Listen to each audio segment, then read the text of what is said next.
화요일이죠. 화요일은 화요 돌직구 시간입니다. 오늘 두 분의 전문가 분들을 모시고 지리멸렬한 정치 난제들을 묵직한 해설과 웃음으로 또 풀어보는 시간입니다. 그러나 지금 이 자리에 또 열심히 달려오고 있는 교통소통 문제로 좀 늦게 오고 계시는 우리 김용민 평화나무 이사장은 잠시 뒤에 등장하실 거고요. 지금 제 옆에 계시는 박진영 정치비평가님과 함께하도록 하겠습니다. 어서 오십시오. 예, 안녕하세요. 예, 오시는 길 또 길이 많이 막히셨죠? 네, 늘 막히더라고요. 이 시간이 많이 막힙니다. 시간, 네. 위치, 네. 안 막힐 수가 없는 상황이죠. 예, 저희가 늘 죄송스럽습니다. 아닙니다, 안 문제요.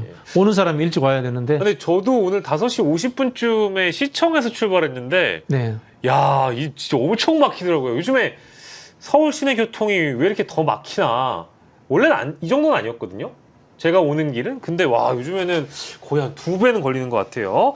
아무튼 이제 저기 추석 연휴 앞두고 차량 이동이 좀 더 많아진 것 같긴 하다. 뭐 이런 생각이 좀 들었고.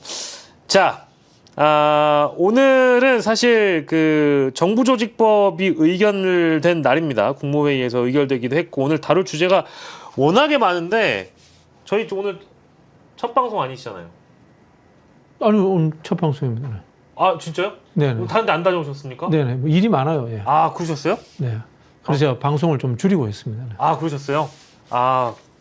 그러면 이게 실패인데, 오늘 방송하신 것 중에 어떤 것이 가장 눈에 띄는 뉴스였는지를 좀 여쭤보고 싶었는데, 그래도 여쭤볼까요? 오늘 가장 우리 박진영 비평가님 귀와 눈에 사로잡혔던 뉴스는 어떤 겁니까? 그 국무회의에서 네. 이재명 대통령께서 우리 정성호 장관 형님을 네. 갈구시더라고. 맞습니다. 네. 저도 그 장면을 그게 봤어요. 제일 재밌었습니다. 네. 예. 갈구는데 어떤 내용이었는지도 좀 자세히 설명을 주시면서, 네네. 이제 법무부 장관이다 보니까 당연히 이 검사와 검찰에 대한 이해가 대통령과 같은 마음인지에 대한 확인하는 뭐 그런 네네. 대화가 오고 갔던 것 같아요. 네네. 예. 쉽게 말하면 이거죠. 검찰이 기소를 했는데 1심에서 무죄가 나왔다. 네. 그리고 누가 봐도 이거는 2심을 가더라도 네. 다시 유죄가 나올 가능성이 없다. 네. 그런데도 검찰은 무조건 항소를 한다. 예. 이런 거죠. 네. 그리고 또 이제 3심으로 가는 상고를 한다. 네. 이거 꼭 해야 되느냐? 맞아요. 라는 부분에 대해서 이 문제 제기를 했던 거죠. 그러면서 윤석열이 했던 말이 기억나죠? 무죄일지라도 인생 패망상. 검찰이 기소해서 1심, 2심, 3심 가면은 예. 사람 폐인된다. 맞아요. 폭망한다, 집안. 네. 그런 이 검찰의 무지막지한 권력을 남용한 폭력을 없애라. 라는 취지로 이야기를 하신 거죠. 이제 그런 말씀을 하시는데 저는 약간 본인의 그 과거 검찰에게 당했던 역사를 또 이렇게 풀어놓는 것 같기도 하고, 실제 그게 검찰의 현실이기도 하고요. 검찰만의 현실일까요? 저는 이른바 법조 3년 판사, 검사, 변호인 다 똑같다고 생각합니다. 굉장히 불신하거든요. 네네네. 법의 존재 이유를 모르는 법조인이 저는 대다수라고 생각해요. 법은 범죄자를 때려잡기 위해서 존재하는 것이 아닙니다. 네. 법은 국민의 기본권을 보장하고 그 사람의 평화롭고 안정된 삶을 유지해주기 위해서 존재하는 겁니다. 네. 즉 징벌적 기관으로서의 검찰, 경찰, 네. 그리고 징벌적 재판을 하는 사법부, 이런 생각들만 머릿속에 가득 차 있기 때문에 법의 근본적 존재 이유를 모르는 겁니다. 법의 근본적 존재 이유는 통치 기술이 아니라 왕, 권력으로부터 민중들을 보호하기 위해서 만들어지는 역사가 법의 진정한 민주적 역사입니다. 근데 그 맥락이랑 좀 비슷하게 통하는 것은 이재명 대통령께서도 오늘 보니까 10명의 범죄자를 놓치더라도 한 명의 억울한 피해자를 만들지 않는 것이 굉장히 중요하다. 이걸 또 강조를 하시더라고요. 맞습니다. 예를 들어 볼게요. 과속 단속을 경찰이 산 너머 뒤에서 숨어서 이른바 건을 쏘면서 한다. 네네. 이거는 왜 하는 겁니까? 교통이 과속을 해서는 안 되는 곳이 있잖아요. 그럼 거기 가서 과속하지 못하도록 사고가 날 것 같으면 깃발을 흔들고 있어야 됩니다. 네네. 뒤에 돌아서서 과속하고 오는 것, 숨어서 단속하는 것, 이거는 공권력의 존재 이유가 아닌 겁니다. 네. 근데 수많은 공권력들이 그 반대적 입장에서 네. 징벌하고 잡아들이고 범죄자로 만들기 위해서 예. 자신들이 존재하고 있다고 착각하고 있고 이거는요 한국에서 법 전공한 사람의 대다수가 이런 류의 생각을 갖고 있습니다. 예. 왜 제가 어느 순간 나타나신 우리 아니 어느 순간이나 계속 듣고 있었습니다. 시작부터. 얼마나 훌륭한 말씀인지 제가 아유, 감사합니다. 네. 듣다가 눈물을 흘릴 뻔했어요. 네. 이 공권력의 이런 잘못된 횡포, 예. 이 함정 파기식 수사 네. 정말 지양해야 합니다. 진짜. 예. 예. 저희는 이제 내년에 검찰청이 사라진다는 얘기를 하면서 오늘 법무부 장관과 대통령의 어떤 뭐 소통이라기보다는 대통령이 좀 법무부 장관을 교육시키는 장면에 대해서 저희 얘기를 하고 있었습니다. 왜 참 든든하지 않습니까? 이재명 대통령 이렇게 국정을 그립해가면서 네네. 해나가는 모습. 저도 국무회의를 아침에 쭉 들었는데 네. 정말 윤석열에게서는 전혀 볼 수 없는 역대 대통령 중에 김대중 대통령과 노무현 대통령 빼고는 예. 볼 수가 없었던 장면을 보니까 예. 전 나라 따라온 나라는 정말 어디다 찍느냐에 따라서 이게 예. 그 판가름이 된다는 것을 오늘 다시 한번 확인하면서 예. 투표의 효능감을 느꼈습니다. 네, 플라이님도 대통령 잘 뽑은 것 같다 이제 이런 말씀 해주셨고 우리 짐팀즈님은 내가 제일 좋아하는 두 사람이라면서 박진영 비평가님과 김용민 이사장님에 대한 애정을 또 남겨주셨어요. 가장 싫어하는 분은 누굴까요? 거기에 아직 그런 내용이 거의 안 올라오긴 했는데 네. 가장 싫어하는 사람을 적어주시면 감사하겠습니다. 정치화 시장 패널 중에 가장 안 좋아하는 사람을 적으라는 도발적인 질문이 있었는데 네. 뭐 여러분들의 뜻에 맡기겠습니다. 댓글 남겨주시면 이따 저희 제작진이 잘 선별하도록 할게요. 네. 김엄마 건강하세요 이런 말씀을 해주셨고 그래서 검찰청은 내년 10월 2일에 완전히 사라지게 되고요. 또 다음 달 1월 2일에 기재부를 재정경제부와 기획예산처로 분리하는 내용이 내년 1월 2일에 또 마찬가지로 시행이 되고 저는 사실 내년에 검찰청 없어지는 거 매우 중요한데 네. 이게 자칫 잘못하면은 윤석열 같은 자가 대통령이 돼서 다시 권력을 쥐게 될 경우 복원될 가능성도 있습니다. 그렇기 때문에 중요한 것은 검찰청 없애는 것뿐만 아니라 없앤 이후에도 치안이나 이런 기초적인 어떤 법치 유지에 전혀 뭐 문제가 없었다. 이 정도가 아니라 이게 훨씬 나았구나라는 효능감, 성과를 보여줘야 합니다. 그래서 옛날 검찰로 돌아가자고? 너 미쳤냐? 이런 얘기가 나오게끔 해줘야 한다는 거예요. 그렇기 때문에 없앴다고 끝날 게 아니에요. 우리 또 검수완박 그 법안이 통과됐을 때도 얼마나 만세를 불렀습니까? 곧장 검수원복됐고요. 어둠의 세월을 우리가 3년 동안 또 경험했습니다. 그렇기 때문에 내년 없어지는 것이 중요한 게 아니라 이후에도 검찰 없앴더니 더 좋더라. 뭔가 이런 가시적인 결과를 드러낼 수 있어야 합니다. 그 말씀해 주시는 거 보니까 그 검찰 개혁을 이번 정부조직법 개편안 중에 당연히 이제 검찰 개혁이 가장 많은 관심을 받았고 검찰청 폐지에 대해서 말씀을 주셨는데 검사들 요즘에 많이 반발하잖아요. 뭐 일부 검사는 사표 쓰기도 하고 일부 검사는 뭐 2%쓴가 거기에 막 글 남기기도 하고 조직적인 반발 움직임이 나타날까 싶었는데 오늘 보도 보니까 김건희 특검 파견된 검사 40명? 40명 다 돌아가겠다? 이랬다라고 검찰청에 조기 복귀시켜달라고 입장문을 민특검한테 전달했는데 뭐 민특검이 당연히 이런 사표 내지는 뭐 집단행동 이런 집단행동을 받을 수가 없다. 수사에 좀 집중해 달라라고 해서 일단 일단락이 되긴 했거든요. 근데 이런 움직임은 또 어떻게 봐야 될까요? 좀 규정대로 해야 된다고 봅니다. 저는 공무원 복무 규정에 어긋나는 부분이 있으면 징계해야 되고요. 집단행동도 그 책임을 묻지 않습니까? 노동상권에서 우리나라 공무원들은 단체 행동권이 보장되지 않습니다. 그런 부분에서 이게 단체 행동권에 해당되는 부분이라면은 현행법에 의해 가지고 저는 징계해야죠. 그리고 뭐 새로 뽑으면 되죠. 검사하고 싶어하는 애들 많습니다. 아니 뭐 뿐만 아니라 경찰에도 백혜룡 경정 같은 분들을 투입시키면 됩니다. 좋네요. 바로 김건희 특검에 백혜룡 경정 투입시켜가지고 마약 수사 시키면 됩니다. 그뿐만 아니라 보세요. 지난번에 국회에서 그 청문회 할 때도 그 검찰의 잘못된 수사 행태를 질타를 했잖아요. 원칙에 기초해서 예. 백혜종 정도 투입하면 되겠네요. 아니 그 공무원들이 원래 그 나란 일하는 사람들이잖아요. 국민들을 위해서 국가를 위해서 복무하는 사람들인데 이 사람들은 국민들이 원하는 진상 규명을 하러 특검에 파견된 검사들 아닙니까, 엄연히? 근데 이 양반들이 검찰청 폐지된다라고 하니까 거기에 불만을 품고 뭐 수사기소 분리라는 명분하에 검찰청이 해체되고 검사의 중대범죄에 대한 직접 수사 기능이 상실된 거에 대해서 굉장히 불만을 표하면서 특검에 파견되는 검사들이 사표 던진다는 건 이거는 국민에 대한 항명 아닙니까? 그렇죠. 이제 뭐 명령 불복종에 해당되면 말씀드린 것처럼 에이. 징계하는 게 맞고요.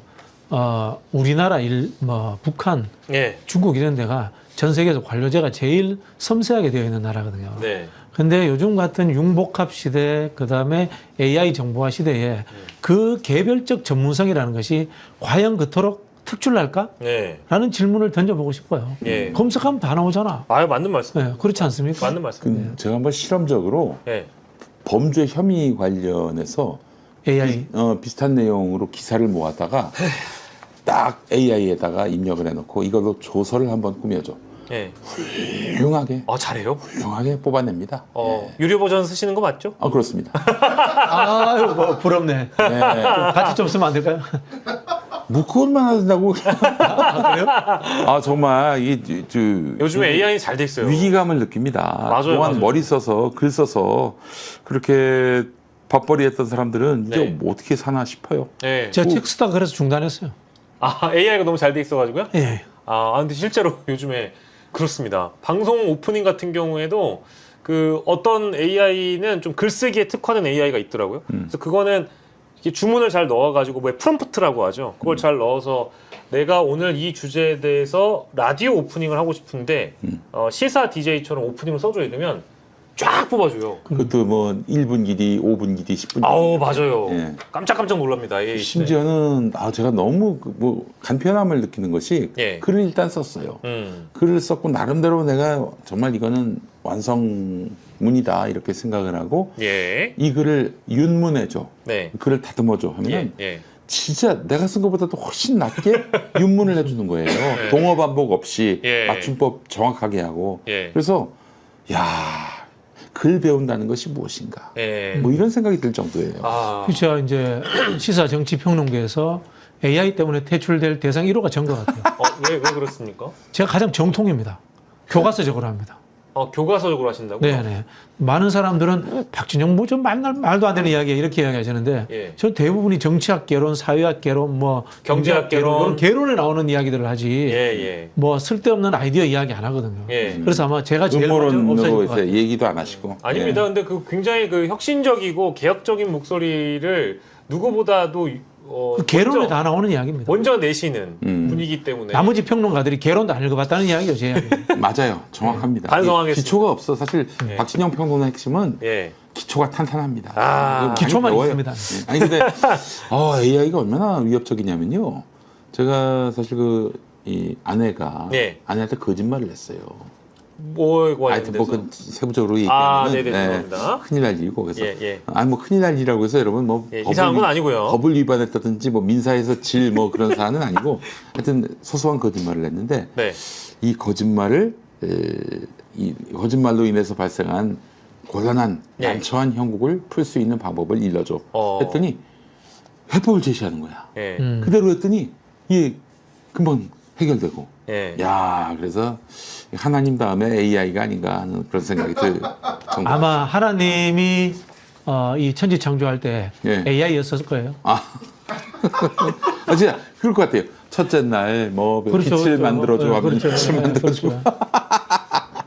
야, 참 요즘 AI 시대가 사실 대통령이 가장 많이 강조하는 게 또 AI이기 때문에 저희가 뭐 판사 검사 얘기하다가 AI로 넘어오긴 했습니다만은 어쨌든 이 검사들의 뭐 전문성이라는 게 뭐 그리 대단한 것이냐. 그리고 또 이 자리에서 누가 말씀 주셨던 것 같은데 검사랑 형사랑 비교해 보면 수사를 경험적으로 배우는 사람들은 또 이제 경찰들이다. 그렇죠. 그러니까 검사들은 이제 사시 통과해가지고 올라와서 이제 거기서 글로 배우거나 선배들에게 이제 얻는 경험치에 의해서 이제 수사 기법들을 배워나가는 단계인데 경찰들은 이제 몸을 부딪히면서 배우기 때문에 이게 오히려 살아있는 수사 경험이 된다. 이런 말씀 많이 사실 하시더라고요. 검수 완박 때도 그랬고 최근에도 그렇습니다만은 검찰이 해체되고 검수 완박이 되면은 인권 수사가 불가능해진다. 인권 파괴가 될 것이다. 이러고 있는데 정말 웃기는 소리입니다. 야, 인권을 거스르는 수사를 했던 게 검찰 아닙니까?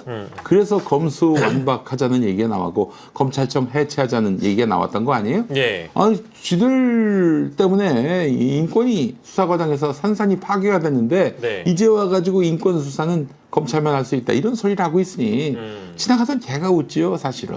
네, 맞습니다. 저희 오늘 근데 진짜 AI가 도입돼가지고 이 내용을 좀 해석해줘야 될 만한 사건이 하나 또 터져가지고요. 그리고 저희 검사들의 반발만 있는 건 아니고 요 대목은 꼭 말씀드릴게요. 김건희 특검 쪽에서는 수사관들도 검찰로 복귀하겠다라고 요청을 일부 했다라고 합니다. 검찰에서 파견된 사람들. 맞습니다. 예, 그 양반들도 복귀해달라는 식으로 요청했다고 하는데, 이 김건희 특검 쪽에서는 어쨌든 지금 좀 진화를 한 모양이에요. 예, 그 말씀 일단 전해드리면서 오늘은 사실 직위원의 핵심입니다. 근데 그 전에 네네네. 이 주동자가 있을 거예요. 주동자를 색출해서 그 친구는 좀 보내줬으면 좋겠습니다. 뒤에도 계속해서 아마 또 이렇게 딴죽을 할 것이 확실합니다. 주동자 잡아내야 합니다. 이거 주동자 잡아내서 보내면요. 이제 완벽하게 그립할 수가 있어요. 이 조직 장악은 가벼운 문제가 아닙니다. 40명 중에 누군가 이제 주동한 사람이 있을 주동한 사람이 있었겠죠. 없겠습니까? 40명이 다 동일한 생각을 갖고 행동했겠어요? 그러면 김건희 특검 안에 우리가 알고 있는 전통적인 그런 오만한 검사가 있다. 아마 꼽힐 겁니다. 단 몇 명이라도 꼽히고 주동자급이 그러다 그러면은 그 친구들만 보내면 돼요. 네, 참 분리시키는 일들도 매우 중요합니다. 디바이디드 전략이라고 하는 것이 이게 사실은 굉장히 필요한데 이런 논평은 아마 거의 없다는 거의 불가능한 그런 논평이 됩니다. 거의 없다. 살 빠졌던데 살이 거의 없던데요? 맞습니다. 달리기를 열심히 하더라고요. 지식과 경험도 많이 빠져나갔습니다. 그분은 그러면 지방 속의 지식과 경험을 축적하고 그럼요. 계셨군요. 최근에 듣던 것 중에 가장 크게 터졌습니다. 달리기로 해서 살이 빠진 거의 없다가 지식과 경험까지 같이 빠졌을 것이다. 네, 그렇습니다. 들을 가치가 없는 말들만 이제 할 겁니다. 거의 없다의 지식은 지방 지식이다. 김용민 이사장님과 그렇잖아요. 차가 기름으로 가잖아요. 차가 거의 없다던 논평이 그 기름, 지방을 통해서 이루어집니다. 우리 계산책님이 너무 크게 웃어주셔가지고 저도 크게 웃었습니다. 자, 이제 오늘의 본질로 가보겠습니다. 저는 대법원에서 윤리감사 한다고 했을 때 기대도 안 했고요. 기대는 안 예, 그리고 뻔한 결론 내놓을 거고 그거를 이제 외부의 심의를 맡겨가지고 나온다는 결론이 이럴 거라고 생각을 했습니다. 그래서 직무 관련성 없다. 4장짜리 보도자료 내긴 했는데 그 내용 굳이 다 보실 필요 없이 하나만한 얘기 했고요. 그러니까 직위원은 아무 잘못이 없다라는 게 핵심입니다. 근데 말이 조금 바뀐 게 술은 마셨더라고요. 입에 한두 잔 마시고 그 후배들하고 헤어졌다. 룸사롱에 갔다. 룸사롱인지 들어갔는데 몰랐다. 외부에 무슨 라이브 바 같은 게 있어가지고 여기 룸사롱이 아니구나 라고 해서 들어갔다. 들어가서 사진 찍었다. 후배들하고 한두 잔 마셨다. 그리고 본인은 나왔다 이겁니다. 끝입니다. 끝. 그래서 직무 관련성이 없다라는 게 이제 대법원의 결론인데 여성조공원도 없다 그랬어요. 이거는 이제 그 대법원의 직위원의 주장만을 그대로 옮겨 적은 그런 입장이라고 봤습니다. 자, 근데 이게 오늘 MBC 단독을 보면은요. 직위원 판사가 윤석열 구속 취소 청구가 됐던 시기 그리고 술 접대 의혹이 민주당으로부터 제기됐던 시기에 휴대폰을 교체합니다. 보남 안 하죠. 그건 좀 빼박입니다, 사실은. 그래서 이게 이제 사실은 그 오얏나무 아래서 가끈을 맞나요? 그렇죠. 고치지 마라. 고치지 마라. 이거거든요. 그럴 때일수록 대놓고 바꾸면 안 고쳤죠. 되지. 대놓고 바꿨다는 거는 지금 증거인멸한 거예요. 이렇게 밖에 볼 수가 없습니다. 누구보다도 수사 결과에 대해서 민감해야 할 판사가 그런 짓을 했다 자기에 대한 그 가공할 의혹이 드리워졌는데 이거는 빼박입니다. 빼박. 근데 이제 방식이라는 게 굉장히 웃겨요. 2월 4일에 윤석열 구속 취소 청구가 됐는데 윤석열 쪽에서 청구합니다. 근데 하필이면 그날 당일에 자기가 S10 갤럭시 모델을 쓰다가 6년 동안 사용했던 건데 이거를 S25 울트라로 교체를 하는데 바꿔놓고 6분 뒤에 다시 옛날 걸로 돌아왔다가 다시 다음날 새벽 5시에 S25 울트라로 교체를 해요. 아이고 밤새 얼마나 그 이른바 후달렸을까 싶네요. 이걸 근데 이런 식으로 왜 기기 변경을 왔다 갔다 하는지도 의문이고. 그 뭐 전 폰에서 네네네. 가져올 게 있었던 모양이죠. 아 그런가요? 예. 그러고 나서 5월 14일에 민주당이 룸사롱 접대 의혹 제기했을 때는 더 웃깁니다. 이틀 뒤에 5월 14일에 접대 의혹이 제기되는데 그 5월 16일에 이게 S25 울트라가 최신 기종이거든요. 근데 그날 오후에 샤오미 레드미 노트 14 이게 중국산이잖아요. 휴대전화. 찾아보니까 S25 울트라가 170만 원, 160만 원짜리고 샤오미 레드미 노트 14가 40만 원짜리예요. 보급형이라 가지고 요거는 어른들이 잘 안 쓰는 거거든요. 근데 요걸로 또 바꿔요. 요것도 방식이 똑같아요. 한 번 바꿔놓고 다시 갤럭시로 갔다가 또 다시 샤오미로 넘어오는 이 절차를 굳이 거칩니다. 요런 방식으로 올해 2번이나 스마트폰을 교체한 거예요. 수상하네. 이거 좀 이상하지 않나요? 진짜 수상하네요. 네. 이것만 갖고도 대한민국의 그 법체계가요. 자유심증주의라고 들어보셨습니까? 자유심증주의. 이게 뭐냐면은 심증을 우리가 가는 건 자유란 얘기입니까? 아니 그게 아니라 이제 뭐 이 검사 측이나 예. 뭐 이런 저 피고 측이나 네. 주장이 서로 달라요. 뭐 규명하기가 쉽지 않아. 그럴 때는 판사가 지멋대로 예. 심증만 갖고 판단할 수가 있는 게 바로 자유심증주의입니다. 네네네. 이쯤 되면은 예. 네. 그 만약에 재판정에 그 회부된 문제라면은 예. 그 직위원은 부당한 이렇게 접대를 받았다라고 예. 판단해도 어색할 게 없어요. 그렇죠. 예. 예. 뭔가 이거는 우리가 보통 1년에 스마트폰을 자주 바꾸진 않잖아요. 저는 뭐 잘 안 바꿉니다. 저도 잘 안 바꾸는데. 저는 이게 한 3년 전에 바꿨나? 그러니까요. 보통 사람들은 1년에 스마트폰을 2-3번씩 바꾸진 않아요. 네. 근데 직위원 왜 그걸 더 이랬을까? 나쁜 걸로 바꿨다? 그렇죠. 갤럭시 뭐 25, S25 울트라에서 예. 샤오미로 바꿔도 이해가 안 되는 행동이네. 그죠. 네. 굉장히 좋은 전화기에서 완전 보급형 전화기로 최종적으로 교체했다라는 것이고, 이제 요게 나오고 나서 오늘 원내대표실 정무실장을 했던 분이 기자회견을 했어요. 더불어민주당. 예. 근데 이분이 익명 제보자를 인용을 해서 대법원의 감사 결과를 반박을 합니다. 이 제보자가 1년에 한 번이 아니라 지난 수년간 본인이 직접 직위원에 대해서 20여 차례 룸살롱 접다를 했다라고 말했다. 그거를 이제 기자회견에 옮겼고, 그리고 제보자는 직위원은 비용을 지불한 적이 없다. 대법원 설명을 보면은 직위원이 본인 돈 내고 먹었다라고 나오거든요. 근데 그게 아니라 제보자가 비용을 지불했고, 이게 수백만 원대 비용이 드는 회원제 룸살롱 접대라고 분명히 얘기를 했기 때문에 이 대법원의 감사 결과 발표를 보고 이제 준비했다는 듯이 오늘 민주당이 주도한 기자회견이 있었어요. 20여 차례고, 그리고 심지어 7번은 그 그레이스라는 그 이미 장소가 특정된 곳이고, 나머지 10몇 번은 이미 폐업한 룸사롱이고, 나머지 하나 더 있습니다. 골프 접대도 했다는 거예요. 이쪽 제보자의 주장이. 이 정도면 굉장히 특정이 되고 신빙성 있게 느껴지긴 하거든요. 제보자는 변호사일 가능성이 높다고 하더라고요. 변호사요? 예. 변호사일 가능성이 높고. 예. 저도 이제 제 아주 절친한 후배 중에 예. 서울 말을 거의 못 쓰는 유명한 변호사가 한 분 계십니다. 예. 예. 그분은 서울 말이 누군지 전혀 안 돼요. 저는 서울 말을 잘 쓰는. 저희가 다 아는 분인 것 같은데요. 네네. 네. 근데 뭐 그분도 그런 이야기를 많이 주위에서 들었다고 하더라고요. 예. 술 먹고 노는 걸로 아주 독특하게 네. 특화된 사람이다. 좋아하는 스타일이다. 그래서 그게 뭐 헛소문인지는 알 수 없습니다만은 예. 그런 평들이 있다라고 하더라고요. 예. 그리고 뭐 저희가 아는 분 중에 어떤 분은 골프장에서 또 해당 관련자를 만났던 분이 있더라고요. 그래서 그거는 오늘자 어떤 클립인지 제가 지금 기억이 안 납니다만 그건 저희 제작진이 한번 찾아봐야 될 것 같고요. 그래서 이제 이런 반박 주장이 나왔다라는 겁니다. 그 원내대표실 정무실장 쪽에서 얼굴을 오픈하고 오늘 기자회견을 했고요. 전 다 봤습니다. 그러니까 시청했어요. 이게 사실 좀 저는 이렇게 바로 반박을 세세하게 하는 경우는 이건 따져봐야 되거든요. 그러면 이제 결국 공수처가 수사를 하는 몫이 남아있는데 공수처가 너무 지금까지 아무것도 안 해버려가지고 네네. 공수래 공수처. 아, 그러니까요.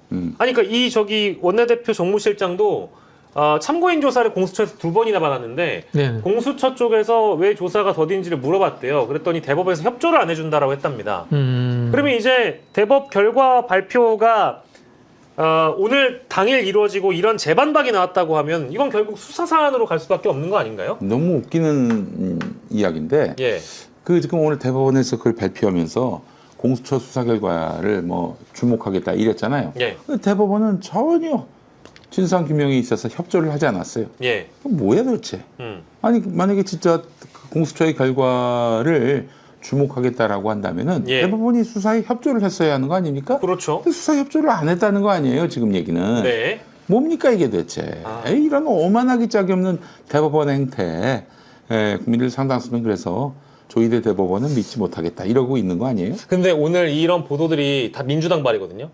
아까 얘기했던 지규현 판사의 전화기를 교체한 정보나 아까 원내대표 정무실장 이분이 기자회견 한 거나 이제 이런 대목이 마치 민주당에서 착착 준비가 돼서 나왔다라는 느낌이 좀 개인적으로 좀 드는데. 아니 그 대법원에서 이렇게 뭉개려고 하는 것은 다 아는 시작이 일이니까. 됐던 바니까 대법원에서 그런 반응이 나오면 바로 오늘 까겠다. 그래서 준비를 한 것은 확실해 보입니다. 그러니까요. 예. 야, 근데 하나 더 있습니다. 지금 JTBC가 단독 보도한 게 김상민 전 검사의 휴대폰 교체 내역이거든요. 요게 지규현하고 되게 유사한 방식으로 교체가 돼요.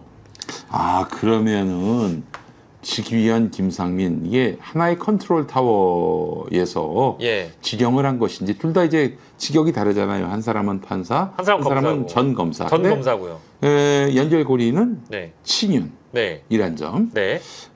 그런 의미에서 보자면은 이게 뭔가 누군가의 지시에 의해서 네. 고도의 어떤 법률 조언을 네. 받아서 행동한 것이 아닌가 이런 의심도 해볼 만하네요. 예. 그러니까 김 전 검사 같은 경우에는 지규현하고 조금 유사한 케이스라고 보이는 게 서울중앙지검 명태균 의혹 전담 수사팀에서 김상민 전 검사를 참고인 신분으로 소환해서 조사한 당일에 갤럭시 24 플러스에서 아이폰 16 프로로 변경을 한번 합니다. 그리고 같은 날 이제 조사 받고 나서 오후에 다시 아이폰 16 프로에서 S24 플러스로 기기를 변경을 해요. 왔다 갔다 하는 거고요. 그리고 김건희 특검에 이제 민중기 특검이 임명되고 나서 그 수사 준비 기간 중에도 휴대전화가 또 변경이 됐는데 이때는 또 아이폰 16 프로로 바꿨다가 9분 뒤에 다시 갤럭시 S24로 가고요. 이런 방식으로 휴대전화를 자주 다회수 바꾼다라는 거는 마찬가지로 지규현하고 동일하게 수상하고 김상민에 대한 압색이 진행된 날은 아이폰 16 프로에서 또 다른 아이폰 16 프로로 바꿨대요.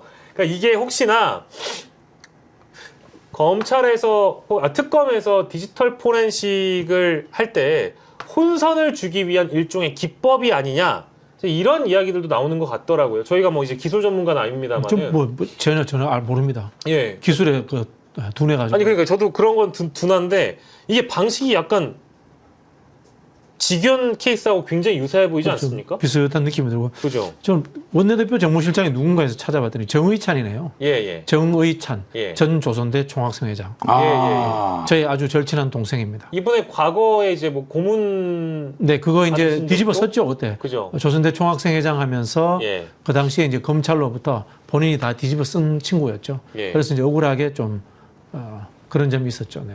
굉장히 정의로운 분입니까? 네, 그런 이름도 정의찬입니다. 아 그러네요. 예. 정의에 차 있네요. 정의로운 반찬 정의찬.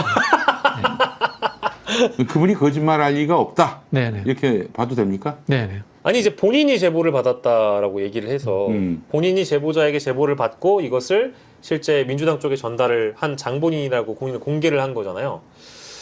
야 이게 만약에 이런 방식으로 그 계속 사법부가 뭉갠다면은 방법이라는 게 있느냐. 지규현의 휴대폰 교체 행위도 이미 드러났고 아까 정의찬 정무실장의 기자회견도 있었기 때문에 그 해법을 그러면 어떻게 찾아가야 될까요? 오늘 사실 조의대 없는 조의대 청문회가 진행이 되긴 했습니다만은 사법부와 법사위 간의 어떤 뭐랄까 이런 갈등 양상이 계속된다라는 것은 이재명 대통령에게 뭐 부담이 될 수 있겠으나 다만 이런 지금 저희가 다루고 있는 이 두 가지 주제는 굉장히 좀 핵심적인 사안이기 때문에 또 밀어붙일 때 밀어붙여야 되는 거 아닌가요? 밀어붙였는데 뭐 다음 주 15일 날 뭘 한다고요? 대법원 그 현장 대법원- 국감. 저는 뭐 그것도 중요한데요. 네.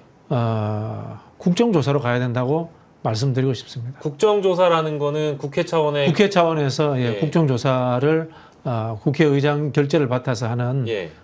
국정조사로 가야 된다. 근데 또 안 말씀드리죠. 나오면 어떡합니까? 국정조사는 조사권이 발동되기 때문에 안 나올 수가 없습니다. 안 나올 수가 없어요? 네네. 안 나온 사람들 많잖아요. 그동안. 그러면 이제 그때는 이제 징벌체제로 가야죠. 와, 구인으로? 구인으로 가고 그다음에 국정조사 관련 법률에 의거해 가지고 다양한 조치들을 할 수 있습니다. 탄핵도 할 수 있고. 그게 이제 국정조사법을 위반한 것이다. 이렇게 되면은 현행법 위반이 되니까 탄핵이 될 그렇죠. 수 그러면 당연히 네. 탄핵 갈 수 있지. 근데 이제 국감 기간이 곧 도래하는데 국감 끝나고 가면 되죠. 끝나고요? 네. 그러니까 국정조사. 이제 일단 국정조사는 그렇죠. 끝난 다음에 해도 되죠. 그러니까 제가 말씀드리는 건 이겁니다. 네. 특검 음. 뭐 이런 것들은 네. 공수처 이런 것은 외부에 있는 검찰, 경찰, 수사관들이 수사하는 거잖아요. 네. 근데 그게 지금 사법부에 의해서 막혀버렸어요. 예. 그런 상황 아닙니까? 음. 그리고 이걸 또다시 3대 특검이 있는 상황에서 사법부와의 민주당 법사위만으로 전면전하기가 부담이 되잖아요. 예. 그럼 어떻게 돼야 되느냐? 국회 전체 국회의원들이 주도해서 조사하고 하는 국회와 사법부와의 대결로 오히려 저는 확대할 필요가 있다. 그게 명분이 생깁니다. 삼권끼리의 어떤 그렇죠, 그렇죠. 일개 법사위가 아니라 국회 전체의 문제로 갖고 올 필요가 있다라는 거죠. 저는 근데 그것도 뭐 하나의 방법일 수 있는데 저는 좀 더 좋은 방법은 대법관 정년을 낮추는 겁니다. 조희대가 그만둘 수밖에 없는. 예. 그러면 그 다음에 조희대는 자연스럽게 피의자가 될 수 있고요. 조사를 받게 돼 있습니다. 지금 저 자리에 앉은 상황에서 옥신각신 해봐야 이게 뭐 사실 시간 낭비일 뿐더러 예. 괜한 오해와 분란을 낳을 수 있기 때문에 예. 그래서 저는 차라리 조희대를 자유롭게 해줄 필요가 있겠다. 그래서 우선은 정년을 65세도 좋습니다. 왜 대법관만은 75세입니까? 그래서 65세로 만들어서 진작에 그만둘 수 있게 만들어주는 것이 필요하다. 그 정년을 바꾸는 거 법조문 하나만 바꾸면 되는 건데 이 법 개정 사항 아니겠어요? 예. 그러면 뭐 무슨 더 시끄러울 이유도 없고 그리고 사실은 65세 때 예. 이렇게 정년을 삼아버리면 좀 더 머리가 싱싱할 때 예. 정년을 이렇게 만드는 거기 때문에 그건 예. 국민의 이익을 또 그 보장하는 측면도 있거든요. 네. 그래서 자연스럽게 그렇게 가고 그 다음에 이제 수사나 뭐 이런저런 처벌까지 간다면 그거는 수사기관에 맡기는 것이 옳다. 전직 대법원장으로서. 조희대가 지금 이대로라면 임기가 2027년까지인가요? 네. 너무 많이 남았네. 네. 좀 우리 김 목사님 이야기하시는 방법에 대해서는 생각을 안 해봤습니다만은 예. 표현이 그렇습니다만은 민주당 법사위가 주도해서 결자 해지해야 됩니다. 정치적 이벤트를 퐁당퐁당해서 이슈를 억지로 이어가려고 하지 마시고 예. 성과를 내세요. 조희대를 쫓아내든지 그렇지. 진짜 조기에. 아니면은 그냥 조희대 타겟을 하는 걸 중단하고 예. 검찰 사법개혁 입법 과제를 가지고 이 사법부의 특혜라든가 구조적 문제점들 이런 것을 낱낱이 짚어가지고 국민들의 연론을 불러일으키든지 예. 성과를 냈어요. 지금 이런 식으로 예. 이슈 퐁당퐁당 파이팅으로 가는 거는 저는 마지막에는 결국 지칠 수밖에 없다. 그런 생각이 듭니다. 지치고 국민들에게 이것들 권력을 맡겼더니 힘자랑하네. 예. 이것 봐라. 이런 비난을 받을 수 있고 그때 가서 멈춘다. 그러면 이게 정말 기가 막힌 상황이 오는 거죠. 지금은 호랑이 등에 올라탄 상황입니다. 모든 성과를 내야 한다고요. 그렇다면 가장 멋있는 성과, 희교적인 성과를 내야 할 때고요. 여기서 지금 이런저런 백가쟁명식 그런 해법들이 나와요. 오늘 아침 조선일보 보니까 네. 헌법재판소 가서 3심 갖고 말하자면은 옳으니 그르니 판단할 수 있게끔 길을 트겠다. 그러고 있는 건데 그러면 예. 이제 대법원 위에 헌법재판소가 있는 거 아니에요? 예. 네, 그러면은 이건 뭐 사실 사법부가 강력하게 반발할 상황이 될 수 있다 이런 얘기가 나와요. 조선일보가. 예. 그렇기 때문에 이건 조기에 신속하게 예. 명징하게 결론을 내게 하는 것이 좋은데 저는 65세 정년이 가장 유려한 해법이 아닐까 싶습니다. 어떤 식으로든 해법을 좀 내주고 그 결과와 성과가 빨리 나왔으면 좋겠다라는 평가들을 지금 이제 보시는 구독자님들도 해주시는 것 같고, 뭐 어제 오늘 사이에 이제 대통령 지지율 얘기도 좀 나오긴 했습니다만은 유엔 출장을 다녀온 그 효과가 전혀 이제 드러나지 않았다. 아니 뭐 이제 솔직히 말하면은 이 사법부와의 전면전이 예. 대통령 지지율 빠지고 정당 지지율 빠지는데 일조한 겁니다. 일조한 겁니까? 그냥 검찰 개혁으로 가면은 명분이 압도적이기 때문에 중도층들이 움직이지 않아요. 근데 이제 전선을 확대한 거 아닙니까? 예. 전선을 확대했으면은 제가 말씀드리는 게 아닙니다. 이겁니다. 칼을 뽑았으면은 썩은 무라도 하나 베라. 예. 그리고 칼집에 집어넣는 겁니다. 예. 근데 지금 제가 받는 느낌은 그냥 칼 들고 징검다리 퐁당퐁당 건너가고 있어요. 끝이 없어. 이렇게 해서는 안 되는 거예요. 칼 들고 그냥 뭐 시위만 하는 느낌이다. 아유, 그렇죠. 네네네. 야, 근데 이 참 쉽지 않은 것 같네요. 왜냐하면 다들 댓글 주시는 게 요란하기만 하고 대통령 지지율 깎아먹는 것 같다. 이제 이런 댓글을 방금 민추님이 주시긴 했는데 어제자 한국일보 보도를 보면 민주당 중진도 그런 얘기를 했다고 하더라고요. 자신이 대통령이면 정말 이 상황이 짜증날 것 같다. 짜증나죠. 짜증나죠. 한번 생각을 해보십시오. 검찰개혁 내란의 완성이 1차적으로 있고 난 이후에 네. 사법개혁은 그 뒤에 또 특정 시점을 잡아가지고 예. 단칼에 해내야 되는 거예요. 그럼 단칼에 단칼에 해내야 되는 거예요. 이게 원래 제가 그런 이야기입니다. 훌륭한 검객은 잔꾀를 쓰지 않습니다. 그냥 서늘하게 한 칼에 뵙니다. 예. 근데 지금 법사위가 끌고 가는 방식은 그냥 이벤트처럼 그런 느낌을 줘요. 이거는 제가 좀 봤을 때는 좀 문제가 있고 아마 정청래 대표도 굉장히 난처할 겁니다. 정청래 대표가 법사위 가서 이렇게 격려하고 했잖아요. 예. 할 수밖에 없어요. 자, 전쟁이 났잖아요. 전쟁이 났는 상황에서 야전에서 싸우고 있는데 거기 가서 전술 잘못됐네 이런 이야기 못 하는 거예요. 그러나 누군가는 이걸 쓸어 담는 이야기들을 준비를 지금도 해야 돼요.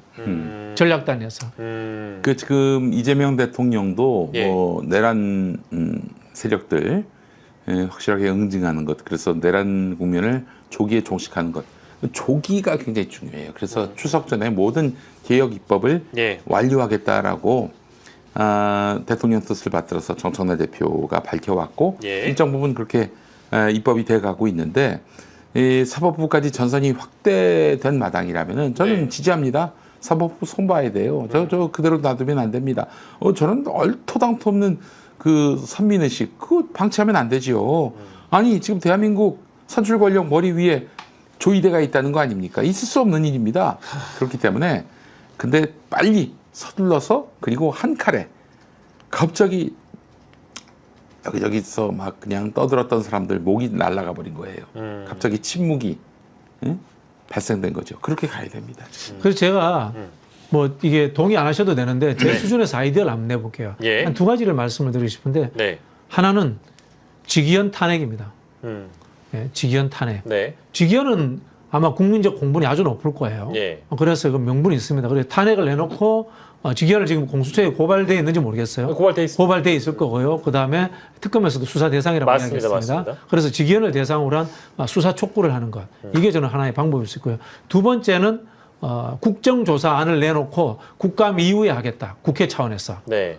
대법원 전체에 대해서. 네. 조의들을 비롯하여 예. 중심을 해서 그렇게 해서 잠시 국정감사라는 시간을 버는 것. 예. 이것도 저는 하나의 방법이 아닌가라는 생각이 듭니다. 근데 너무 좋은 말씀인데 이런 얘기를 여기서 뭐 이제 만 하신 게 아니고 제가 알기로는 국정조사 카드는 자리 있을 때마다 이제 말씀 주셨는데 네, 여러 군데서 이야기했습니다. 왜 민주당은 국조 카드를 딱히 앞에다 대놓고 거론하지 않을까요? 저는 그게 좀 불만이긴 그럼 한데. 민주당한테 물어보세요. 제가 지도부가 아니기 때문에 저한테 묻지는 마시고 네. 아이디어 내면은 지도부는 싫어합니다. 네. 그래요? 예, 그런 말씀을 드리고 싶고 이게 어떤 느낌이 드냐면은 문재인 정부 초창기에 검찰 개혁하다가 갑자기 양승태 사법농단 파동으로 들어가면서 전선이 확대됐던 그 상황이 생각나요. 예.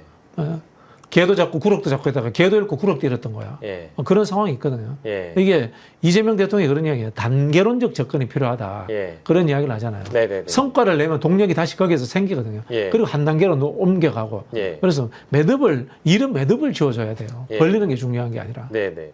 근데 이제 이거를 실제 주도하고 있는 상임위는 이제 법사위다 보니까 법사위에서 지금 이런 오늘 저희가 소개해드렸던 지귀현의 휴대폰 교체 건, 김상민의 교체 건, 그리고 민주당 원내대표실 정무실장 정의찬 정무실장의 기자회견 건, 이런 게 있다면 법사위가 아까 이제 말씀 주신 대로 한 방에 촥 거으면 되는 거 아니에요? 근데 왜 이게 제대로 이행되지 않는가? 법사위의 문제입니까? 아니면 지도부와 법사위 간에 여전히 뭔가 좀 꽁기꽁기한 게 있어서 그런 건지 뭐 저는 잘 모르겠네요. 제대로 이렇게 기획과 프로세싱 관리를 하는 팀이 없는 것 같아요. 그걸 원래 지도부가 하는 거잖아요. 원내 뭐 지도부가 하는 거기도 하지만 좀 민주당이 가지는 특성 중에 하나가 예. 집권하면은 에이스들이 다 정부로 들어가 버려. 아. 이게 이제 실무 인력부터 해서 초재선들 중에 예. 기획통들이 있거든요. 예. 근데 그런 사람들이 지금 잘 안 보여요. 아. 제가 그 이야기 했잖아요. 지금 그 법사위가 예. 뻥축구하고 있다. 빌드업이 부족하다라는 예. 이야기를 제가 자꾸 말씀드리잖아요. 그래 일단 골대는 지금 조이대요. 예. 골대 앞으로 그냥 공만 띄우고 있는 거야. 예. 그게 중요한 게 아니라 빌드업을 해야 돼. 예. 자, 지기현 빌드업 좋거든. 예, 국민들이 예. 보기에. 예, 예. 아, 지금 너무 좋아요. 그 다음에 지난번에 나왔던 있지 않습니까? 대법관 증언하자니까 왜 1조 4천억이나 돈 아, 받네. 그거 너무 좋았죠. 좋아요. 예. 이 판사들의 비리, 특권 이런 것들 찾아보면 수없이 많을 겁니다. 네네. 그런 것들을 가지고 빌드업해서 여론을 만들어서 올라가야 돼요. 그냥 골대 앞에다가 무조건 센터링 띄운다고 골 들어가는 시대가 아니에요. 네. 그리고 뭐 최근에 보니까 제주지법 쪽인가 어디 판사들이 또 근무 중에 술 먹었다 뭐 이제 이런 보도도 좀 나온 것 같은데 이제 사법부에 대한 공격 수단은 지금 사실 차고도 넘쳤던 건 사실이네요. 이럴 때 당에서 옛날에 이런 거 많이 했어요. 네. 뭐 표현을 이랬습니다. 극소수 네. 특권 비리 사법부 신고센터.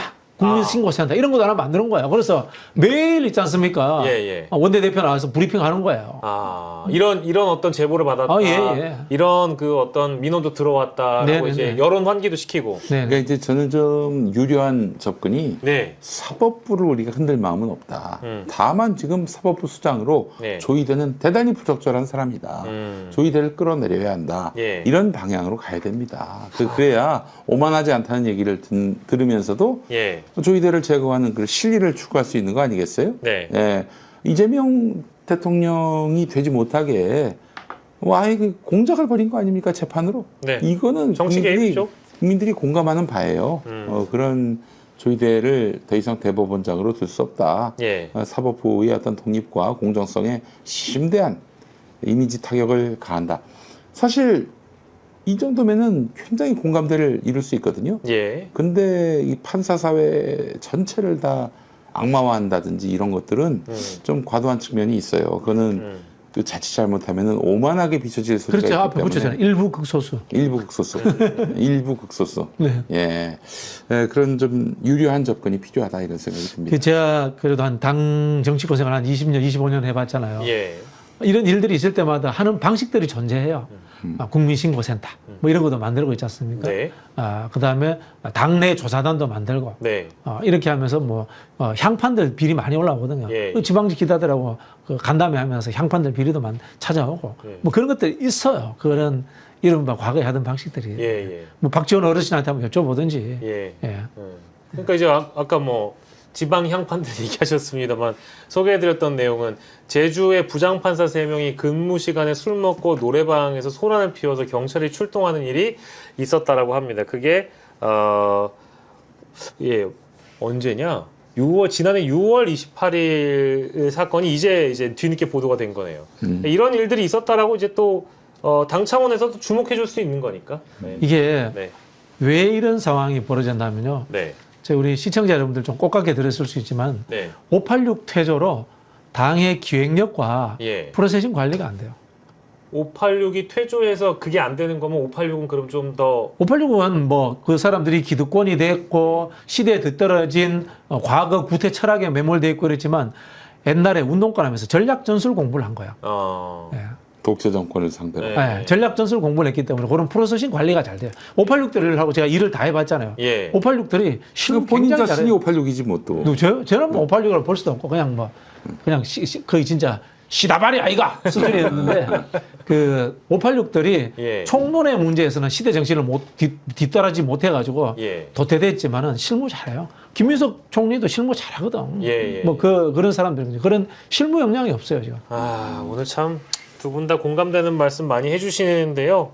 안타깝습니다. 그래서 지금 사법부의 이야기, 특히 대법원에 관련된 이야기 하다 보니까 여기까지 왔는데 민주당에서 더 요리하고 세련된 전략으로 단칼에 성과를 만들었으면 좋겠다. 이게 그 문재인 정부가 몰락했던 거는 검찰 개혁만 2년을 끌었어요. 2년이 뭡니까?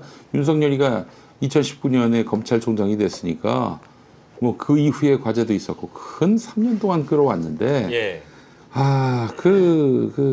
결국에는 죽 서서 개중꼴이죠. 윤석열이만 키워줬어요. 그러니까 지금 한번 그 개혁이 실패했기 때문에 예. 이번에도 잘못된다면 이제 영원히 개혁 못해요. 이제 개혁 피로증 때문에. 예. 그 정동영 장관 예. 잘하시죠, 그죠? 네. 총론도 잘하고 강론 잘하고 탁월하시죠, 그죠? 예.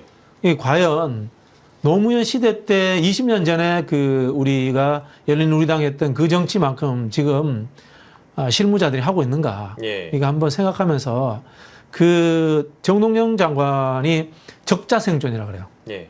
적자. 뭐든 적어요. 적으면 산다. 뭐든 적으면서 도면 그리면 여기서 여기로 화살표 그리고 개념도 그려요. 그렇게 예. 하면서 기획을 하면서 이른바 이 구조를 맞춰요. 악위를 짜 맞춘다고 하죠. 네. 이게 이제 기획이거든.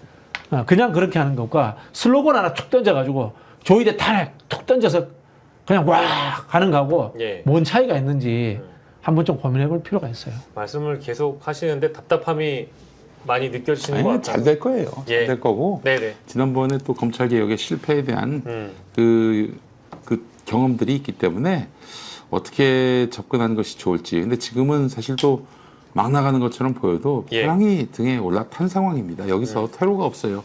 그런 점으로 봤을 때 일단 우리는 좀 믿고 신뢰하고 박수를 치면서 응원하는 것이 예. 가장 좋은 길인 것 같습니다. 예. 예. 알겠습니다. 저희 또 오늘 박수 쳐드려야 되는 우리 그 야시장의 프렌드 저희가 소개해드린 시간인데요. 여러분들이 기다리시던 이오지오의 후속 패션 제안 들어가도록 하겠습니다. 16수 고급 장섬유를 이용한 160수 아니에요? 16수 16수예요? 16수 티셔츠 고급 프리미엄 티셔츠 255 소개해드리겠습니다. 원단은 변함없이 고급 장섬을 쓰고 있고요. 부드럽고 변형이 적습니다. 이 티셔츠만의 3가지의 장점이 있다면 바로 통기성, 보풀 방지, 견고한 면색. 왜냐하면 고급 장섬유이기 때문에 가능한 것이지요.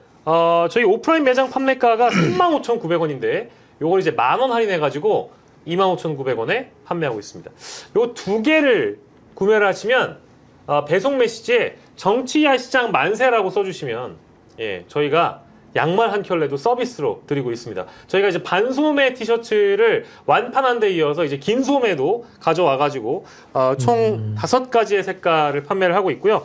더보기란에 저희가 그 링크를 드렸는데 일단 한번 보시고 구매를 뭐 지금 당장 하실 필요는 없죠. 다만 튼튼하게 건조기에 돌려도 짱짱한 티셔츠를 원하신다면 이오지오 한번 고민해 보시길 바랍니다.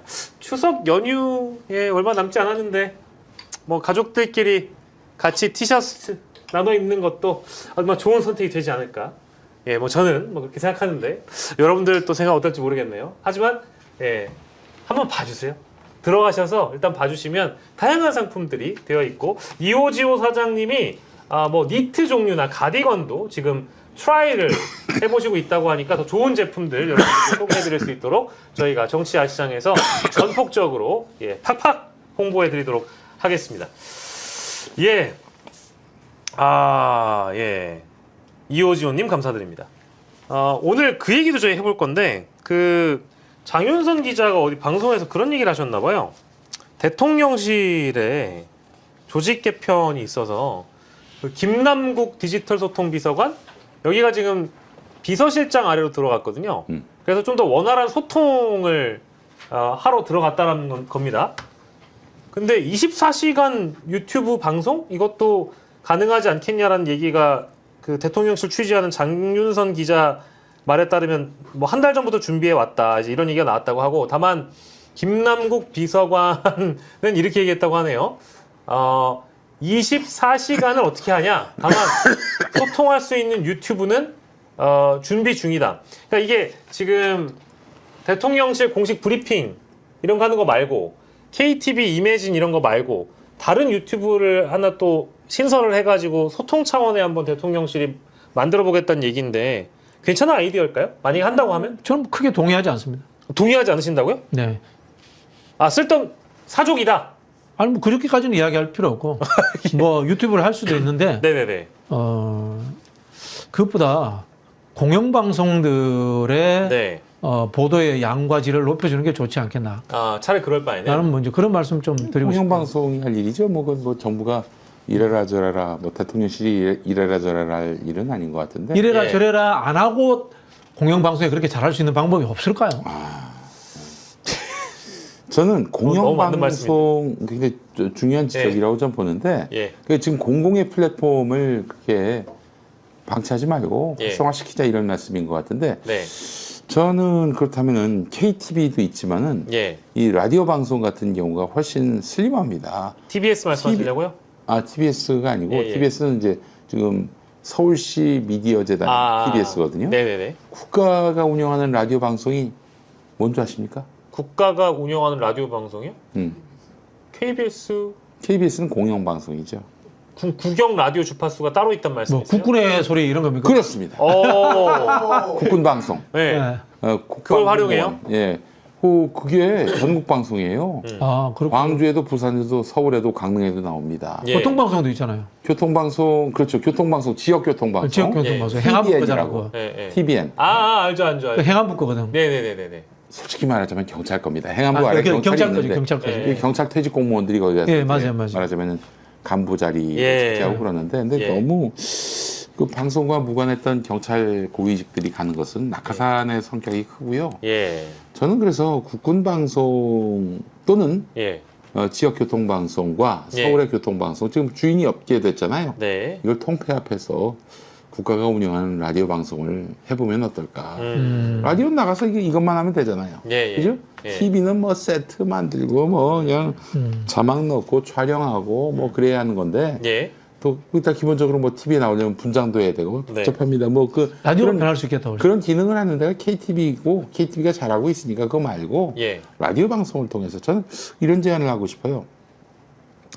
그러니까 뭐 너무 특정 뭐 정치 진영 뭐 이쪽 아니고 2대2로 예.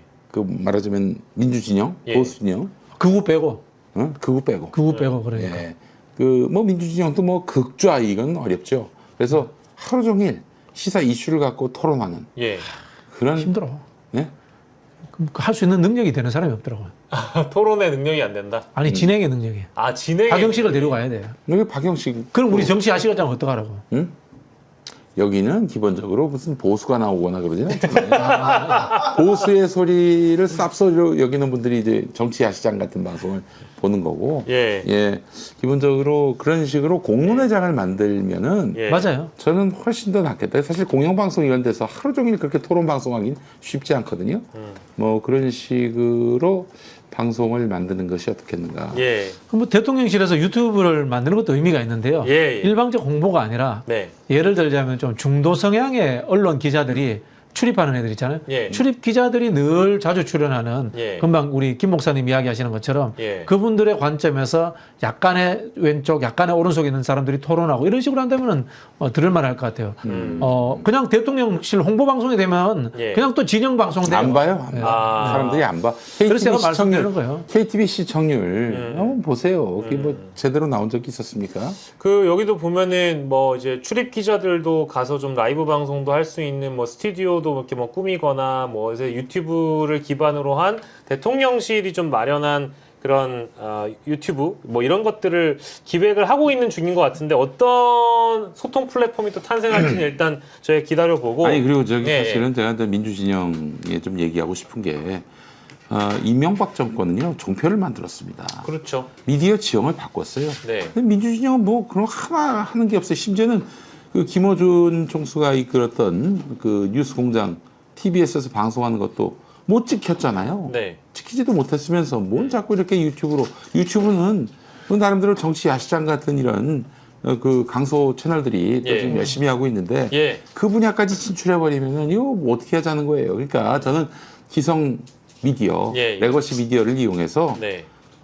좀 제대로 된 국민 홍보를 했으면 좋겠다. 훨씬 그 매체는 보수 혹은 뭐 그 현 정부의 정치적 반대층까지도 포괄할 수 있잖아요. 그 지상파 라디오 채널이기도 하고 하다못해 국방일보 그 저기 뭐야 자기네 장관의 취임사도 누락시키는 그런 국방일보 같은 경우도 정론 신문으로 만들 수 있습니다. 종이로 찍어내는 신문 점점 없어지고 있잖아요. 그래서 저는 그런 레거시 미디어를 정부에게 주어진 레거시 미디어라도 제대로 활용했으면 좋겠다. 그게 하려면은 금기와 한계를 깨줘야 돼요. 그렇지 않으면 그걸 못 넘어서는. 그 정부 레거시라고 맨날 관면 방송하듯이 이러면 누가 보겠어요? 안 보거든요. 그런 부분이 그다음에 이제 종편 같은 게 저는 개인적으로 이제 저도 종편 출연하고 했습니다만은 오염 물질이에요. 15만 원, 20만 원짜리 대도 않은 패널도 들어가서 하루 내내 정치 이야기 트는 거야. 이거 정치 오염이야. 국민들 피곤하고 정치 혐오 만들어내거든요. 근데 그게 만약에 어쩔 수 없다면은 지금 제가 알기로 TV조선이나 MBN이 방통위에 심하게 걸려 있잖아요. 존폐 여부까지. 근데도 그거 못 없애잖아요. 그러면은 진입 여건을, 진입 장벽을 낮게 해가지고 많은 다른 경쟁 회사들이 들어올 수 있는 구조를 만들어줘서 시장의 자율 경쟁이 되도록 해줘야 돼요. 지금은 그냥 보수 극우 일변도예요. 제가 또 아이디어를 좀 내자면은 그 KTV에 전원일기가 나오더라고요. 옛날 전원일기. 아, 진짜요? 저는 지금 차라리 KTV 같은 채널을 지금 사실 KTV는 다 틀어야 되거든요. 이게 공익 채널인가 아마 그런 걸로 알고 있는데 이 방송을 퍼블릭 액세스 채널로 바꿀 수는 없는지 뭐 정보 홍보를 위한 그런 방송도 있어야 되겠지만은 그렇지 않은 시간은 뭘 하겠어요. 전원일기 틀지 말고 오늘의 저 이름 없는 그러나 능력이 있는 그런 아티스트들이 혹은 저널리스트들이 방송을 만들어서 송출할 수 있게끔 그 채널을 빌려주는 거죠. 스피커를 빌려주는 거죠. 그런 일들도 해나갔으면 좋겠다는 생각이 있어요. 뭐 두 분 다 어쨌든 그 뭔가 좀 굉장히 좀 개혁적인 아이디어를 주셔가지고 저는 생각을 못했던 건데 그런 사실상 이게 이런 표현이 맞는지 모르겠지만 좀 방치되어 있는 방치되어 있는 채널들을 좀 방치되어 있다 하더라도 그 예산은 다 들어갑니다. 그렇죠. 근데 그 예산을 투입한 거에 대한 뭐 투입 대비 산출 효과가 뭐 얼마나 좋으냐. 그래도 뭐 거의 마이너스이거나 효과가 없다 보니까 미미하다 보니까 더 효과 있는 길을 찾자라는 말씀을 두 분이 주신 거고 종편 얘기를 하셨으니까 이건 사실은 특검 사안이어가지고 오늘은 좀 배제하려고 했는데 MBN 얘기는 두 분이 보도 보셨을 거예요. 아마 매일 미디어 그룹을 특검이 압수수색을 해버리는 상황이 돼서 김건희 특검이 굉장히 용감하게 두드렸습니다. 장대환 회장 부인입니까? 장대환 회장 부인 정현희 씨인데 정진기 언론문화재단 이사장이죠. 근데 이분이 이제 전 국가교육위원장 이배용과 김건희의 징검다리 역할을 했다라고 특검이 의심하고 있는 것 같아요. 그래가지고 압수수색을 했는데 이게 그 이사장의 집을 압수수색했다는 건 장대환 회장의 집을 압수수색했다라는 거와 동의어라서 이 언론사 사주를 겨냥한 특검의 최초 수사가 되는 거거든요. 왜 이래요? 왜요? 아나야 김 목사입니다. 김장한 목사. 그렇죠. 김 목사를 너무 무시하는. 아니 거기는 이제 종교로 봤죠. 언론. 그것도 뭐 언론이지. 거기도 극동방송. 근데 이제 거기는 이제 종교의 거목이라면 여기는 이제 종편 중에는 MBN이 그래도 큰 회사니까. 근데 거기를 이제 건드렸다라는 거에 대해서 이게 어떤 방식으로 이제 풀어갈 수 있느냐. 이게 지금 사법 거래의 의혹이 있는 거거든요. 매관 매직 의혹이 하나가 있고 사법 거래가 있는데 뭐 특정 언론은 검증하지는 않겠습니다만은 거간 역할을 많이 했잖아요. 언론이 또 요즘 언론사들 중에 개발 사업하는 언론사 많은 거 아시죠?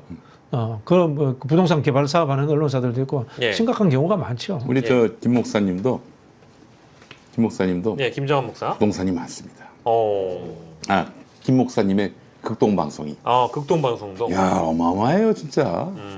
참. 그것도 부동산 개발이라고 할 수 있겠죠. 부동산 개발하고. 건물에 입주하는 사람들로부터 보증금과 세를 받으면 부동산 사업 아닙니까? 어마어마합니다.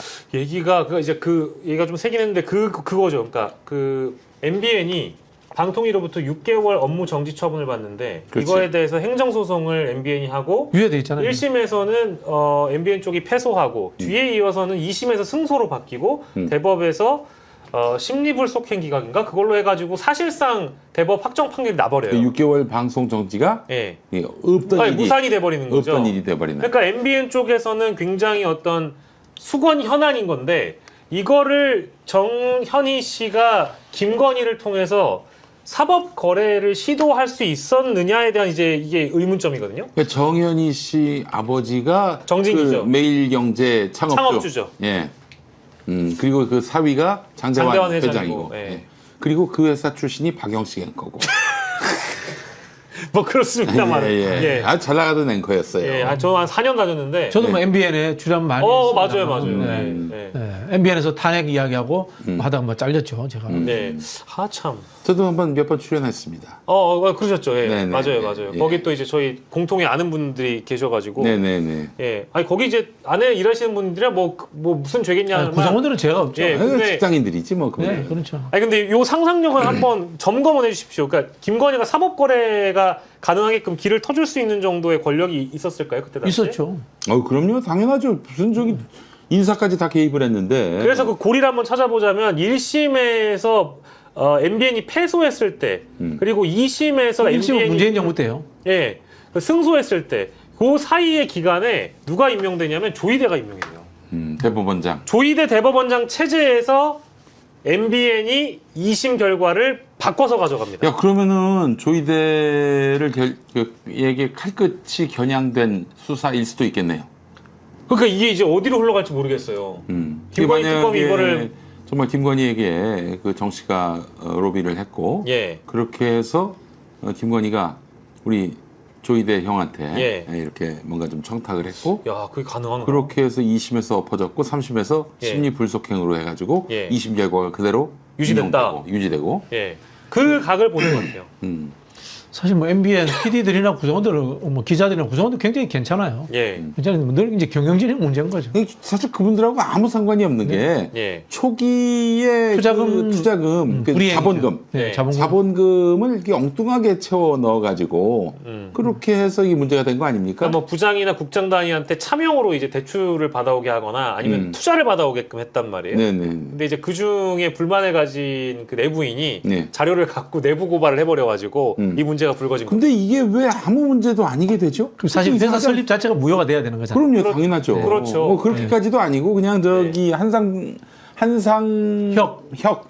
방송통신위원장 문재인 정부 때 그 맞습니다. 양반이 6개월 방송 정지로 했단 말이죠. 네. 뭐 이것도 일종의 그 MBN에게는 치명적인 어떤 여파를 미칠 수 있긴 하지만 방송국을 없애는 게 아니란 말이에요. 예.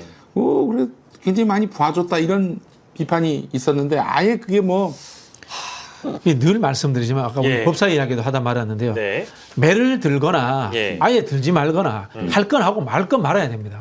맺고 끊음이 분명해야지만이 예. 국민들이 봤을 때 이 사람들이 효능감이 있구나 이렇게 느끼는데 네. 하는 둥 마는 둥 질질 끄는 게 국민들이 제일 싫어하는 일이에요. 뭐또 관계없는 얘기인데 TBS 교통방송 같은 경우도요.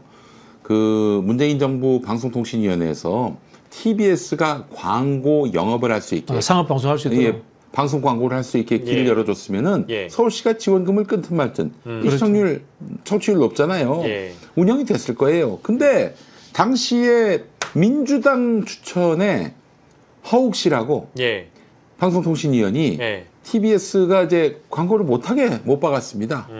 그래가지고 결국에는 그냥 오세훈이가 끊어버리니까 방송국이 고사가 돼버린 거예요. 이런 어리석은 선택을 하게 만든 이런 일들은 정말 아주 깊이 반성하면서 복귀해야 합니다. 그런 하욱 씨가 나중에는 CBS 사장 그 지원서를 냈어요. 뭡니까? 됐어요? 아마 안 됐죠. 네. 아마 그럴 겁니다. 내가 TBS 광고를 막음으로써 광고 시장 진입을 막음으로써 CBS의 다른 광고 방송들이 파일을 유지할 수 있었다. 아마 이렇게 광을 팔 수도 있지 않았나. 광을 팠는지는 모르겠습니다. 예. 그렇다면 이건 정말 매우 심각한 문제죠. 좀 뭐 개인을 거명하거나 이런 건 아닌데요. 예. 이런 경향이 있어요. 진보 개혁이라고 하는 분들 중에 현실을 모르는 근본주의자들이 상당히 많아요. 현실은 그렇지 않아요. 이제 우리 부동산 정책 실패하는 이유가 뭡니까? 근본주의적 접근하는 거 아닙니까? 예. 부동산을 통해서 돈을 버는 것은 나쁜 사람이야. 근데 대다수가 그렇게 보는 게 현실인데. 그렇죠. 그렇지 않습니까? 예. 그래서 제가 늘 말씀드리지만 정부라든가 공공의 영역은 합의와 통합의 구조가 존재하기 때문에 근본주의자들이 들어가면 안 되는 거예요. 시내 한복판에 가면 이런 이야기 하는 분이 피켓 들고 있는 소년을 봤어요. 예. 우리 낙지 다 죽는다. 조력발전 중단하라. 예. 조력발전이 신재생 에너지로서 좋은 발전 전략입니다. 예. 전기 생산하는 방식인데 예. 낙지 때문에 하지 말자. 이렇게 할 말 없는 거예요. 그렇지 않습니까? 그 근본주의적 생태적 접근으로서 의미 있습니다만은 예. 그런 사람들이 국가를 운영하는 현실적 세속 국가 운영의 공공의 영역에 참여해서는 안 되는 거예요.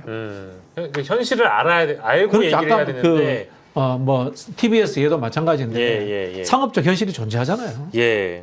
그래서 요 주제 이제 말씀 나누시는 도중에 궁금해하신 분이 계실까봐 그때 당시에 그 MBN 2심의 재판부가 MBN에 손을 들어주면서 했던 건 이런 사유였습니다. 처분 사유가 방통위의 방송사업자 선정 업무에 영향을 미친 부정한 행위에는 해당한다고 하더라도 비위 행위가 MBN의 언론기관으로서의 사회적 기능을 본질적으로 훼손한다고 보기는 어렵다. 이게 무슨 소리인지 모르겠어요. 언론의 자유가 이제 헌법적 원칙이니까 그래서 그거를 흔들면 안 된다 이런 얘기인데 이건 뭐 한마디로 얘기해서 MBN 봐주려고 사법부와 똑같은 이야기야. 그렇죠. 이게 쉽게 말하면 이거 아닙니까?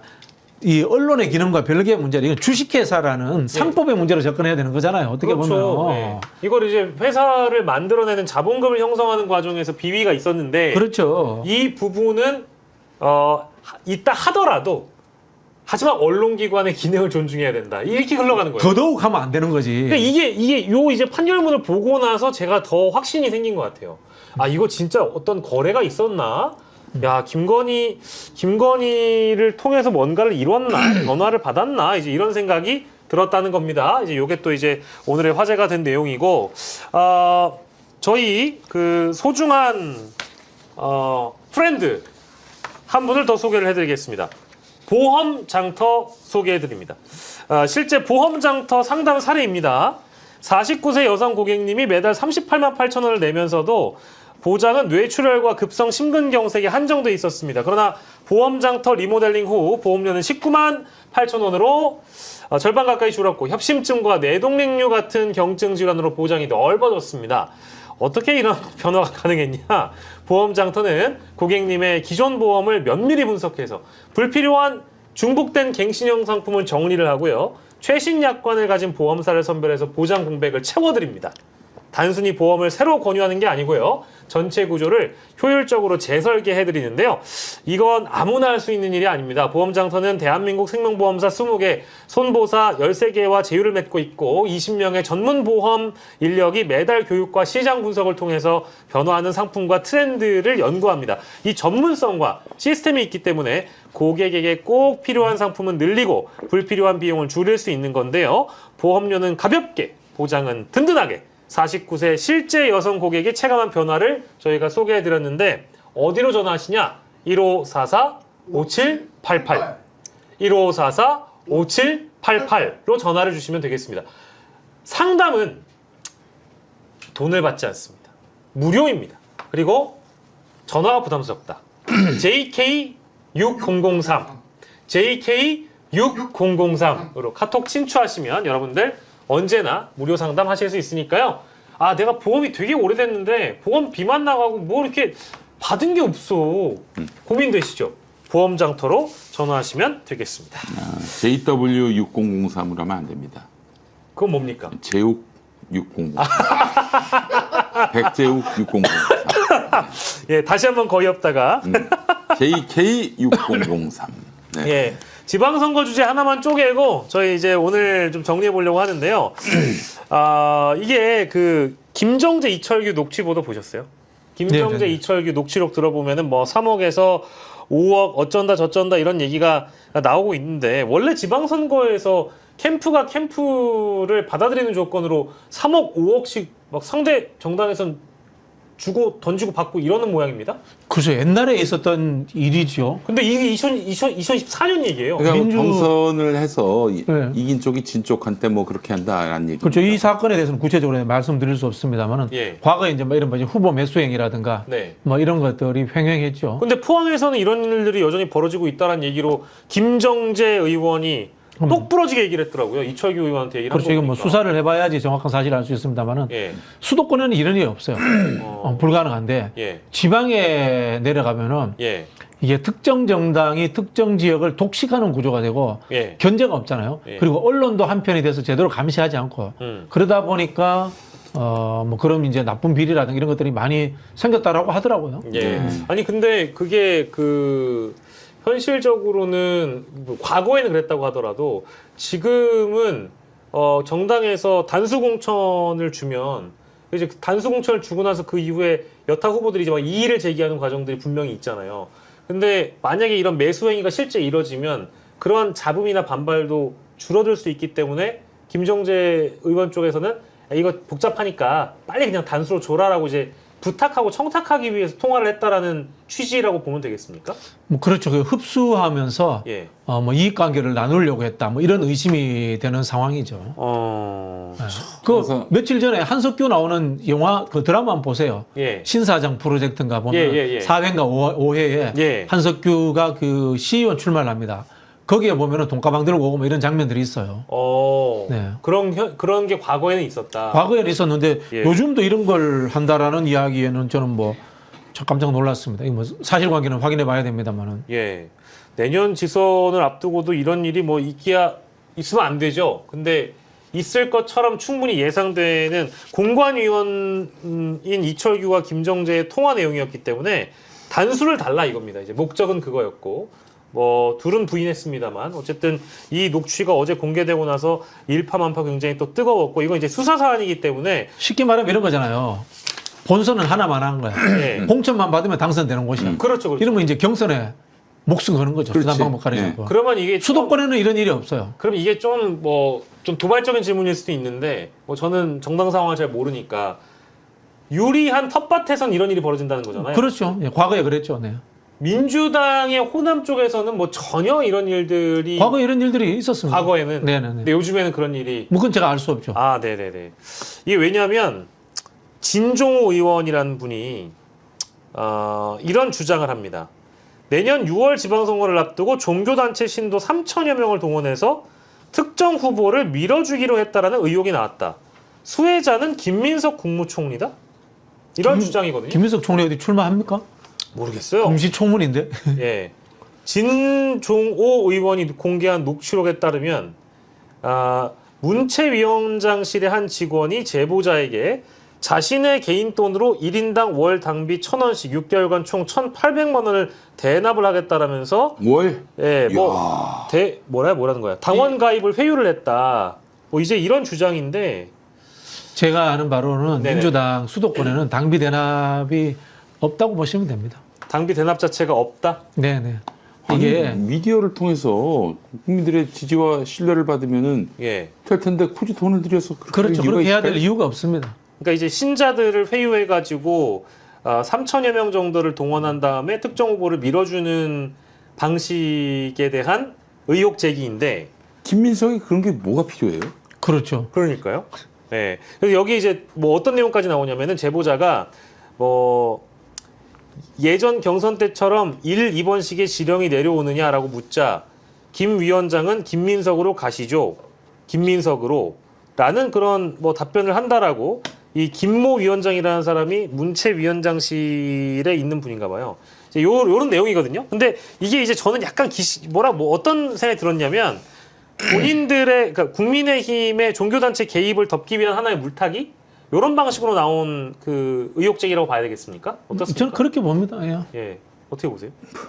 아니 너무 시나리오가 허술해요. 예. 아니 이름 없는 사람이 혹은 예. 뭐 지금 뭐 예를 들어 수박으로 낙인 찍혀가지고 네, 정상적으로는 뭐 당원에 선택받기 힘든 사람이 이런다면은 네. 좀 이해가 되겠지만 아니 김민석이 그리고 김민석이 내년 지방선거에 출마할 일도 없는데 현재로서는 그렇죠. 출마한다 하더라도 무슨 그럴 필요가 있겠어요?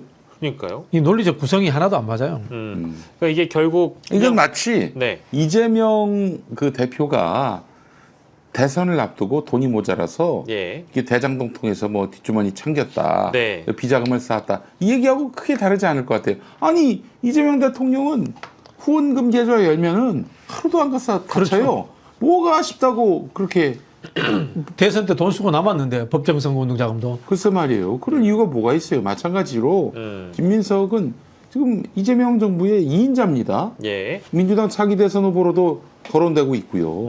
이런 분이 뭐하러 이런 쓸데없는 짓을 하는지 모르겠습니다. 관리도 쉽지 않을 그런 종교단체를 이용한 그런 선거운동, 예. 사전선거운동을 한다는 건지. 예. 하여튼 뭐 가능하지 않은 시나리오다. 혹시나 그런 거 아닐까요? 진종호 의원이 사실 친한계잖아요. 친한계. 네. 친한계인데 친한계라면 한동훈 전 대표의 사람이다 보니 한 전 대표가 이제 지방선거에 나올 만약 각을 잡는다고 하면 서울시장을 노려볼 수도 있다라고 그쪽에서 판단하니까 미리 시장 후보들을 제거하는 작업을 하고 있다. 아유, 뭐 너무 이제 크게 봤나요? 솔직히 말씀드리면 진종호 의원이 그런 판단 능력이 있는지 잘 모르겠습니다.